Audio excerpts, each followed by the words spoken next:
Sushant case में drugs connection पर NCB की बड़ी कार्रवाई। सुबह सुबह रिया शौविक के घर छापा। एनसीबी ने रिया के पूरे घर और शौविक के कार की तलाशी ली। शौविक का लैपटॉप, इलेक्ट्रॉनिक्स उपकरण जब्त किए। शौविक को पूछताछ के लिए अपने साथ ले गई एनसीबी की टीम। सैमुअल मिरांडा, ड्रग तस्कर जैद और बासित के साथ आमने सामने बैठाकर होगी पूछताछ। एनसीबी का सुशांत के पूर्व स्टाफ सैमुअल मिरांडा के घर पर भी छापा। पूरे घर की तलाशी के बाद पूछताछ के लिए साथ ले गई एनसीबी।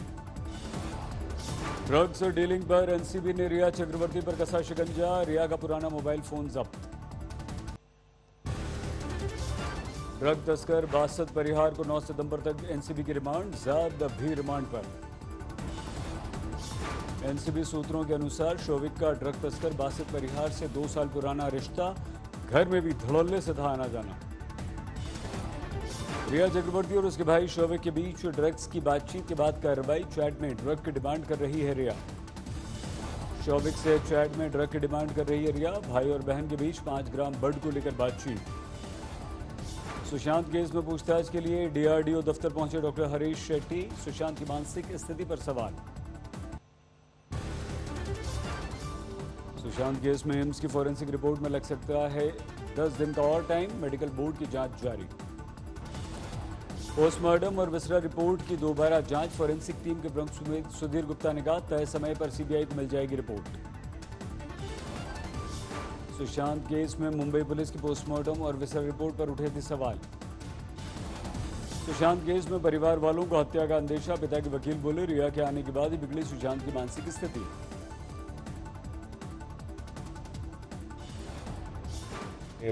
कुछ निकलता है कि उन्होंने प्रिस्क्रिप्शन सही तरीके से लिखा कि नहीं लिखा, क्या बीमारी कर रहे थे नहीं कर रहे थे, और किस किस को मालूम था इस बीमारी के बारे में, ये सारी बातें इन्वेस्टिगेशन की। सुशांत केस में फुल स्पीड में सीबीआई की जांच। दिशा सालियान केस से भी लिंक की जांच। कॉर्नर स्टोन के सीईओ बंटी सचदेह से आज फिर सीबीआई की पूछताछ। कल 2 घंटे सीबीआई ने दिशा पर किए सवाल। सुशांत केस में रिया के पिता ने सीबीआई से फिर पूछताछ की। अब तक करीब 23 घंटे सवाल दाग चुकी है सीबीआई। एनसीबी की कार्रवाई पर सुशांत की बहन श्वेता सिंह कीर्ति का ट्वीट। कहा गुड गोइंग। श्वेता ने सुशांत के साथ वाली अपनी एक तस्वीर भी ट्वीट की। Film MS Dhoni the untold story का किया जिक्र।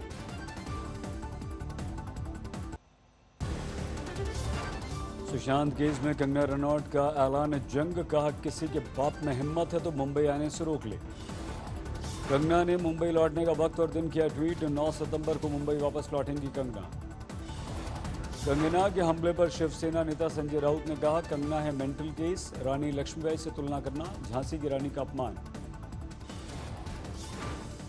आप ऐसे पुलिस के बारे में इस प्रकार की भाषा का इस्तेमाल करते हो, क्या ये एक महिला को शोभा देता है? जो पढ़ी लिखी महिला है उनको शोभा देता है?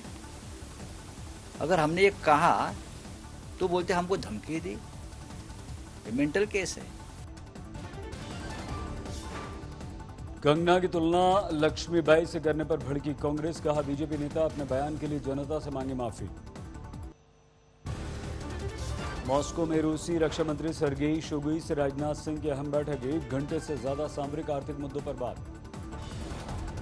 भारत के सुरक्षा हितों के साथ खड़ा है रूस। रूसी रक्षा मंत्री ने राजनाथ सिंह को दिया भरोसा। बैठक में S-400 मिसाइल के तय समय पर होगी डिलीवरी। AK-203 की भारत में मैन्युफैक्चरिंग समेत कई अहम रक्षा डील पर बात। रूस ने भारत के मेक इन इंडिया प्रोग्राम की सराहना की। कहा भारत को रूस का पूरा सहयोग।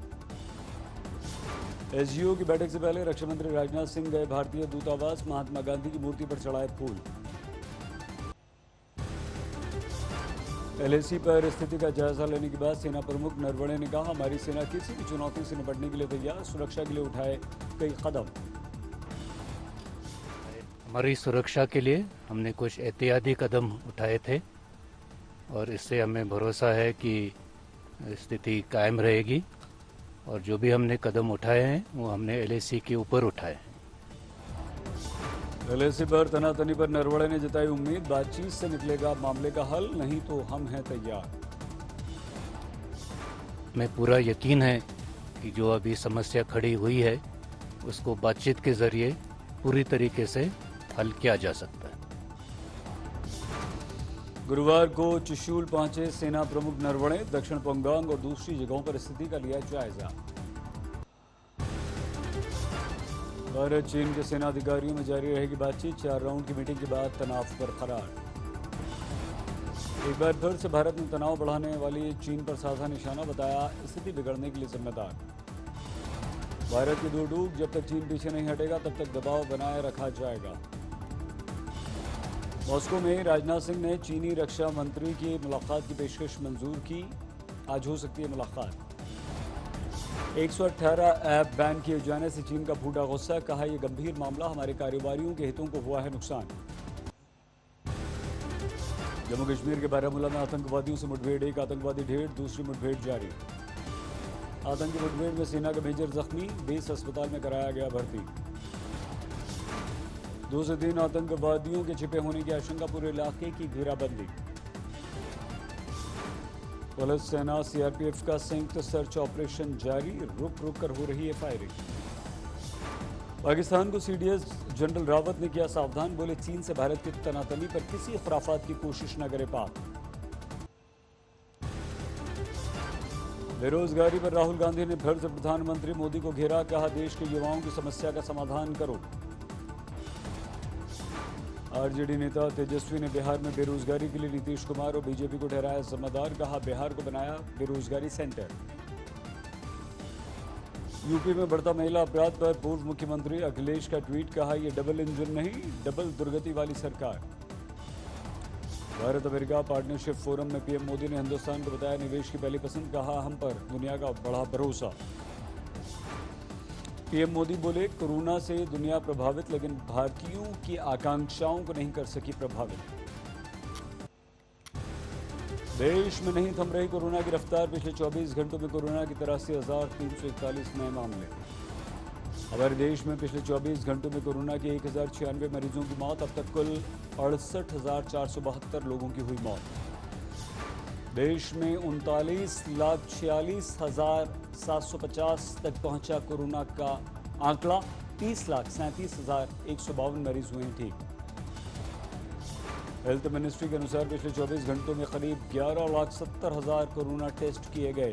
3 सितंबर तक कुल 6.5 करोड़ से ज्यादा टेस्ट।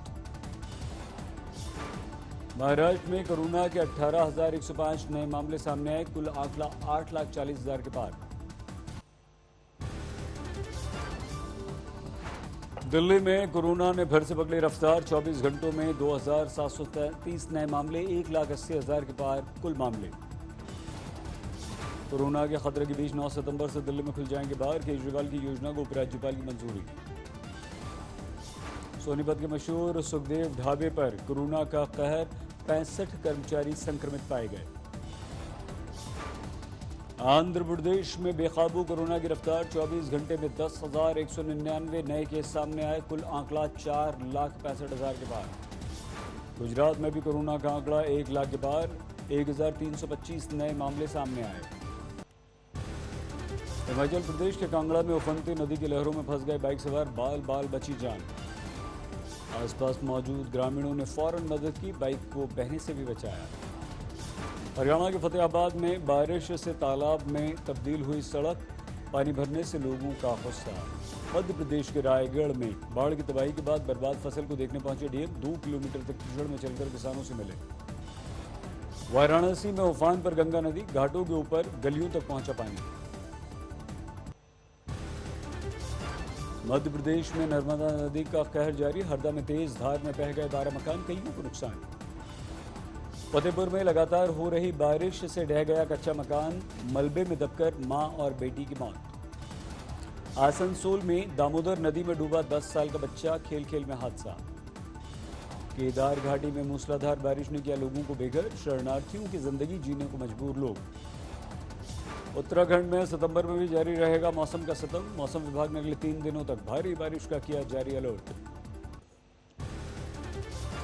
राजस्थान के बारा में जमीन माफियाओं का खौफ, अतिक्रमण रोकने पर वन विभाग के ऑफिसर पर चढ़ा दिया ट्रैक्टर। अमृतसर में पुलिस पर निकला गांव वालों का गुस्सा, मुच्छल गांव में जहरीली शराब से मौत पर भड़के गांव वाले। यूपी के बागपत में नाली साफ करने पर हिंसक झड़प, जमकर चले लाठी डंडे, दर्जनों घायल। अलीगढ़ में बेखौफ अपराधी, बदमाशों ने रंगदारी नहीं देने पर गोली मारी, वारदात सीसीटीवी में कैद। मुजफ्फरपुर में घर में घुसकर बंदूक के नोक पर लूट, अपराधियों ने लूट के बाद लड़की को किया अगवा।